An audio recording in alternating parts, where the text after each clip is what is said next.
خەڵکی مەولودە کابراکانم بە ناوی چۆن ئەڵێ یادکردنەوەی ڕۆژی لەدایکبوونی پێغەمبەر محەممەد صلی الله عليه وسلم. بەڕێزەکانم ئەو کارە نە پێغەمبەر کردوێتی و نە سەحابە کردێتی و نە هەر چوار مەذهبەکەش ڕەیان لەسەرێتی. خەڵکانێک کە بە ناوی خۆشەویستی پێغەمبەرەوە ئەیکەن صلی الله عليه وسلم باشتر وابوو سونەتەکانی تەطبیقکەن، باشتر وابوو ئەو بیدعەیان نەکردایە، مەشغوڵی لاساییکردنەوەی خودی شخصیەتی پێغەمبەر بوونایە صلی الله عليه وسلم.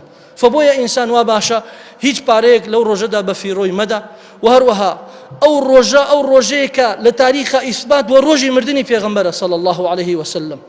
هیچ کام لە ئێمە ئەگە دایکمانیان باوکمانیان کەسێکی خۆشەویستت بزانی لە چ ڕۆژێ مردووە تو نایە عید میلادی بۆ بکەی، تو نایە یادکردنەوەی ڕۆژی لەدایکبوونی بۆ بکەی براکە، لەگە عەقڵە ناگونجێ ئەو کارە، چونکە 12 ڕەبیع الأول ئیثبات بووە و مؤرخین و علەما و فقها متفقن کە لەو ڕۆژەدا پێغەمبەر صلی الله عليه وسلم وفاتی کردووە، نەک لەدایک بووە.